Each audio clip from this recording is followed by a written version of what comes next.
What's up, everybody? It's your boy Mega Fapzilla here. So I don't think this would really come as a shock to anyone, but sometimes I really do like horror. Now when I mean horror, I'm not talking about like a kid who just slips and falls into a lake and then comes back as a zombified ghost and puts on a hockey mask and fucking swings a machete around. I'm talking about horror that like you seriously start to think if it's real or not. And I think that's why in my early teen years I started to gravitate over the creepypastas. When a creepypasta hit and you couldn't tell if it was true or not, it was absolutely fucking magical. Now in today's video I really just want to cover my finding of this really bad creepypasta. But before we get into that, I have something to say. Now, I did the most dirty deed imaginable. I signed up for X. Now, I'm probably the biggest Gen Z boomer, but I just don't understand social media. And it's been like that since the dawn of Facebook. Plus, I see in YouTube videos where there's just a lot of annoying people on X, and I just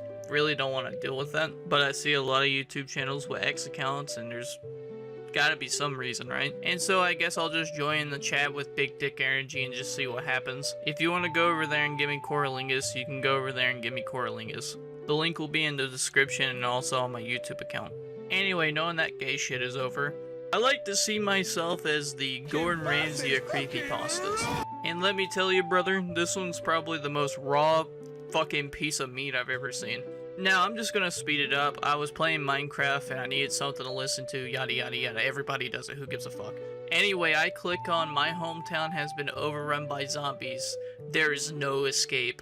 I'm not gonna lie with you, my nipples extended 3 inches. I'm like, okay, I'm gonna bite on this video, I'm gonna give it a shot. Now, the narration in this video is done by Mr. Creeps, and I want to state for the record, there's nothing wrong with Mr. Creeps, except me being jealous that I don't sound like Mr. Creeps. There's a real skill issue that his balls have dropped and mine's hasn't. Other than that, I think he's a good creepypasta channel. I'm mainly talking about the author of this creepypasta, which is somebody named Brian Maycock. It basically starts off with our character pretty much eating chips and watching TV. And instantly, a minute in, you can tell that was wrote by a millennial. Because I swear to you, 1 minute in, the character sucks more farts going into a vacuum to your nostrils. I had time before my parents got back from their jobs. It wouldn't be the first time that I vacuumed crumbs off myself and the sofa and the floor. Not the first time either that I missed work. I was 21, I still lived at home and worked as an assistant janitor. The worst consequence of me not turning up to work again was that I would be fired, and after that my parents would eventually kick me out. I wouldn't blame work for letting me go. I wouldn't blame my parents for having had enough of me either. I was a total loser. I knew this as well as anyone. I guess my only redeeming feature was that I wasn't kidding myself. I had never claimed to be an aspiring screenwriter or musician or an actor. Nope, not me. I was a waster, pure and simple. I sighed and shoveled the final crunchy chips into my mouth. I couldn't remember what had happened so far in the old movie showing on TV, and I didn't care what happened next, so I got up off the sofa. I felt dizzy for a moment after being slumped there for hours. The character pretty much says, yeah, I'm a loser and I just don't care, I'm a loser. Yeah, I mean, people don't like me, but, you know, it is what it is. You know what, if I had a girlfriend and she wanted to fuck another person, I'd be, like, willing to be cucked. And that's the way the character sounds like. And I get it, there's just people like that out there. And if that's the way you like to float your boat, that's perfectly fine by me. But a lot of people just don't like that kind of character. People really can't relate to a character like that, especially other losers. But anyway, he takes out the trash, he does his probably only good deed. But apparently an empty wrapper dropped and a gust of wind shot it over to the neighbor's backyard. So he basically goes over there to retrieve the wrapper. I was a loser, but I hope that I wasn't a totally bad person. I was still considering if this was the right thing to do when I heard the sound of somebody clearing their throat behind me. I forgot all about being helpful. My guts tightened. I turned around. Mr. Taylor was standing there.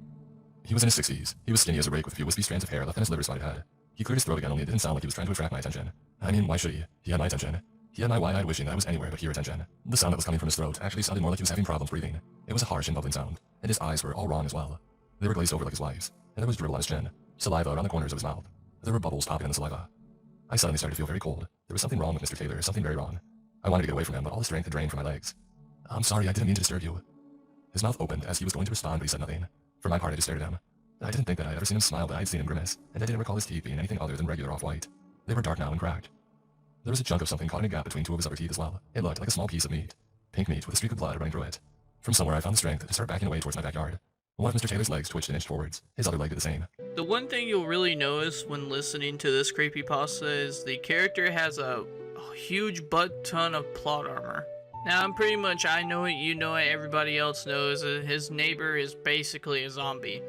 Or Mr. Taylor, that's what they call him in the creepypasta. But seriously, no shit, our main character takes like fucking years to figure out it's a zombie. Our main character's like, there's something wrong with Mr. Taylor. Well, no fucking duh, he's got cummies in his eyes. The last time that happened to me, I mean my friend, he fell down the stairs and he shit himself. Dude had to smell the remnant of fucking Doritos Locos Tacos. After it took him 5 minutes to register, he goes back to his house. This is about the time where we find about a little bit of the lore on how this kind of happened. He clicks through the news and the news is pretty much saying there was a chemical spill. You know, some real like George Romero classic zombie shit. Then he finds out that his dad's like pulling in the driveway. I got up off the sofa and went to look out the front window. My dad was a careful driver and always parked really straight, leaving room for Mom in the driveway. And then he would climb out and make sure that his tie was straight as well before beeping the car lock. He was a man of precise habits. But this afternoon his car was at an angle. Its back end was sticking out to the right and there was no way that Mom could have parked in the driveway. And my dad had not gotten out of the car. He just sat behind the steering wheel. He still had a seatbelt on. For a moment I wondered if he had been drinking, but my dad was the last person on earth to have done something as stupid and dangerous as driving under the influence. I wondered if perhaps he had a bad day at work. Maybe he had even been laid off. I took a deep breath and went outside to ask him what was wrong. As I approached the car I could see my dad was not moving, and he had that same glazed over look as Mr. and Mrs. Taylor. Not that I cared about them anymore. This was my dad. We had a lot of blazing arguments when I was a teenager, and I will admit that there were times that I hated his guts. But seeing him like this, it tore me apart. I reached the driver's door and I hesitated. My dad was turning his head. He had noticed me, but there was no smile, no friendly wave. He started to struggle against the seatbelt instead. He rocked back and forwards, moving more and more violently. It would have been easy for him to release the seatbelt like he had done countless times before, but it was as if he didn't understand how to do that anymore. As he fought to free himself, saliva frothed between his lips and he began to snarl. It was a sickening sound. My dad sounded more like a wild animal than a human, more like a monster than a middle-aged to come. I didn't think the driver's door would have been locked. I could have opened it and let my dad out of the seatbelt, but I was too scared. I was too scared of him. So it turns out that his dad is basically a zombie now. We're just going to ignore the fact that he managed to drive all the way home while being fucking zombified, but can't figure out how to take off a goddamn seatbelt. Basically, our character starts to monologue again, saying, he's got the glazed eyes like Mr. Taylor. Why is he acting like a rabid animal? He never acts like that. Like, what the pepperoni flips? Like, what is going on? So he's basically confused and has fear, and so he goes next door to Mrs. Watson, which is a nurse, which is convenient. My mind was clouded by confusion and fear. I looked up and down the street. There was no one in sight, but there was a car parked in the driveway of a house directly across the road. It belonged to Mrs. Watson. She was a nurse and she worked shifts at the local hospital, and it looked like she was in. Desperately needing that to be the case, I ran over to knock on her front door. As I raised my hand, I noticed that the door was ajar. I knocked anyway. There was no answer. I called out, "Hello, Mrs. Watson." There was still nothing, so I pushed the door all the way open and stepped into the hallway. There was a body lying on the floor at the end of the hallway. Mrs. Watson had her back to me and was leaning over the body. She was helping whoever it was, I figured. I knew that I shouldn't get in the way, but I could not hold back. "Mrs. Watson," I said, "I'm sorry, but my dad needs your help as well. It's urgent, he's..." I did not finish.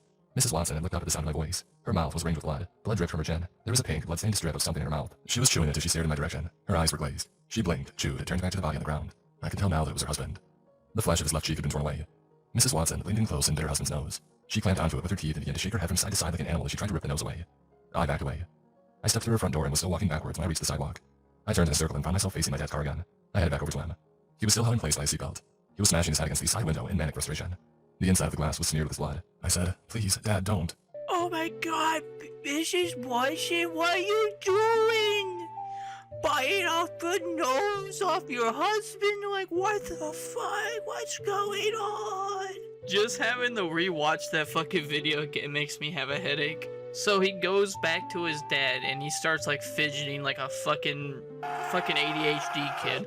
And his dad like starts banging his head over the fucking door or something, and he like blood spews out, and he's like, "Dad, don't do that." I mean, when do you not like put two to two together and be like, okay, there's something wrong going on here?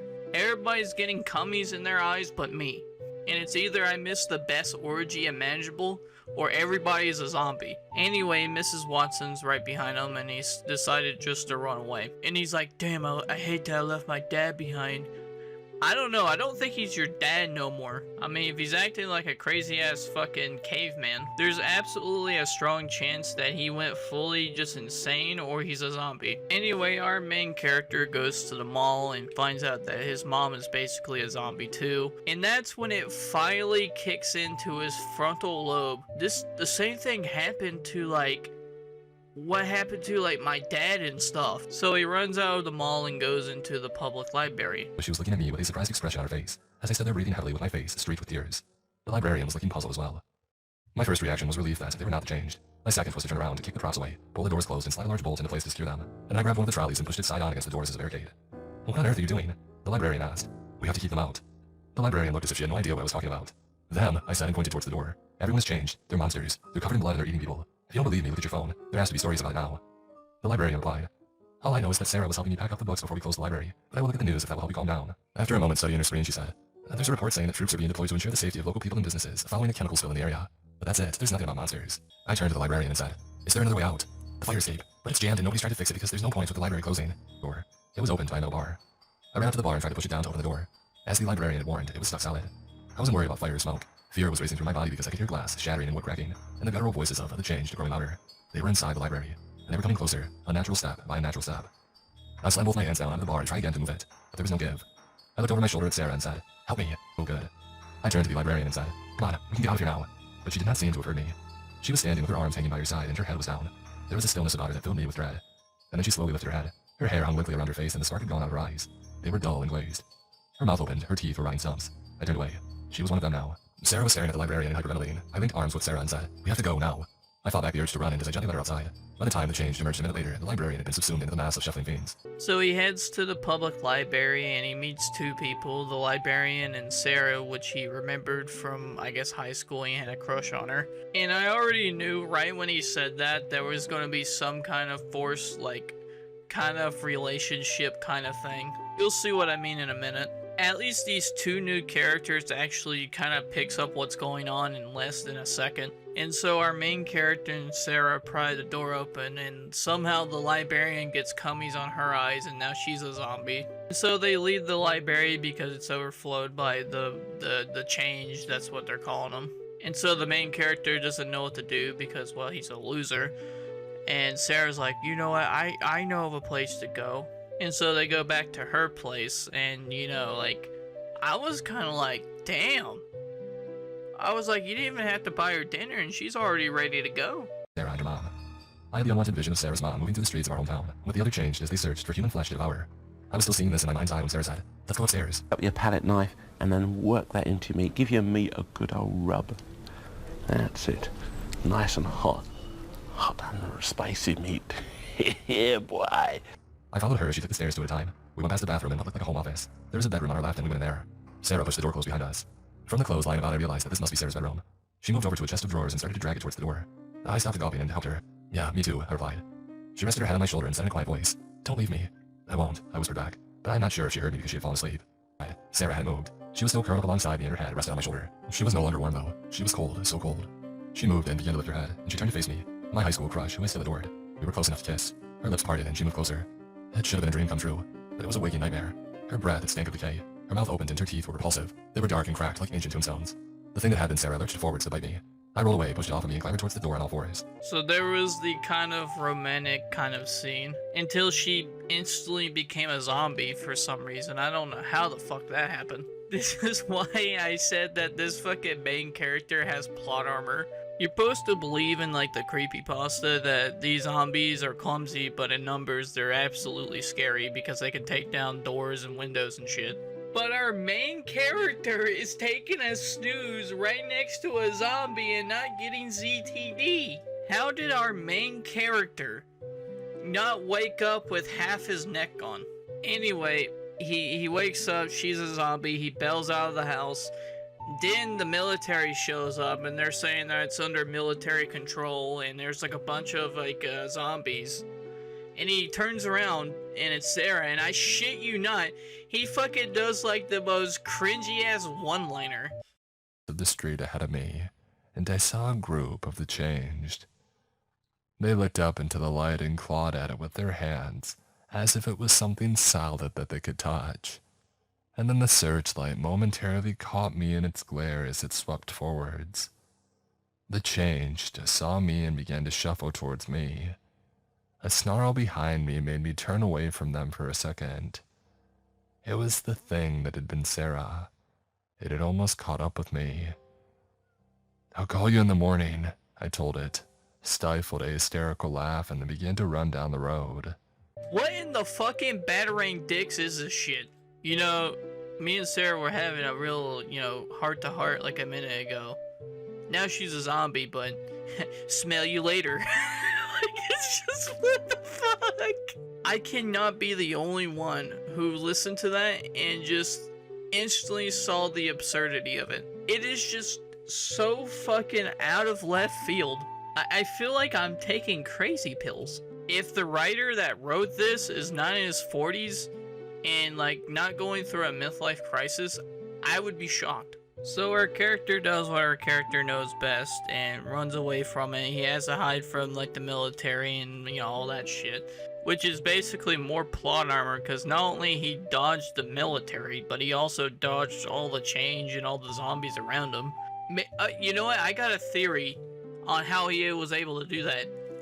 Maybe he's so retarded that the zombies don't think that there's not brains in them, so they avoid him entirely. And the whole military thing, well, I don't know how he did that, but like he just, I don't know, he just did some solid snake shit, I don't know. Anyway, he finds a way to sneak away, and he finds this house with an old guy on it, which he's waving a gun at him, and he's like a veteran, right? He's like, man, I've been like waiting for this for like years, I knew this was going to happen. Ever since they were doing those experiments in the military or something. I'm gonna be honest with you, I kind of gave up on the plot at this point. And the veteran's like, I have this like whole like bunker with food and water and shit, but I want to go down like a man, so I'm not gonna use it, so if you want to use it, you can use it. And our character's like, I admire his glory in fighting and stuff, but like, I want to live. So like, I'm gonna take him on his offer with his bunker. So our main character hides in a bunker like a Neko baby. And obviously the change comes and like the veteran pretty much goes out in a blaze of glory. He dies. That's mainly why I didn't really show the clip again. It was practically pointless just to show a character that was gonna die in like 2 minutes. So anyway, the zombies are all over the top area and then the military comes in, they clear it out. Our character's pissing himself down in the bunker, and he stays in the bunker for an unknown godly amount of time. He finally gets out of the bunker because he's running out of food and shit. Now you would think that there's like no change or no zombies, no military or anything. It would be the most perfect time to pretty much get the hell out of Dodge. But no, he goes straight home and tries to turn on the TV and he's baffled that the power's off. I went through to the front room and I slumped onto the sofa. The remote was still on the table. I picked it up and tried to turn on the TV, but nothing happened. I leaned over and tried to turn a lamp on, but again there was nothing. The power was off. Yeah, no shit, dumbass. If there was ever a major disaster that people have to evacuate, there's no one there to, maintain and generate that power. You need capable people who need to climb up a power pole to fix the wires. I mean, honestly, I'm surprised we still even do it that way. I mean, it's very primitive. Why don't we have like AI just shoot like bolts of fucking electricity like the fucking internet? Like a fucking like Wi-Fi, you know what I mean? Like Bluetooth or something like that, right? Elon Musk could do it, make it happen. There were kitchen knives lined up in a hole around one of the work surfaces. I was quicker than it was, and if I could drive one of the knives into its eye, then that could be the end of it. But it had been my dad. I didn't want to hurt it, and maybe I would not have to. I grabbed a handful of rotten burgers and threw them onto the floor at its feet. It paused, reached down, and began to devour the rancid meat. When it was finished, it looked up at me and growled a single word at me. More. I emptied the freezer of the rotten burgers and threw them over. There was a side of ham as well, and I threw that also. The ham had turned a while ago, and it was infested with bugs. That didn't bother the thing that had been my dad, though. It gorged on the burgers and the ham and looked at me and growled. More. That was 3 days ago. Since then, I've gone from house to house and from freezer to freezer with the thing that had been my dad trailing after me and feeding on the rotten meat that we find. I started to take a little bit of the rancid meat for myself as well. The taste isn't as bad as I thought it would be. And I can't see what I'm putting in my mouth that clearly anymore. I can just about make out the key on my phone to press it to end this recording. I'll leave my phone somewhere in the hope that it'll be found and one day the truth about my hometown can be told. As for myself, I don't think that I'll ever leave my hometown. I'll just keep on shuffling down the road.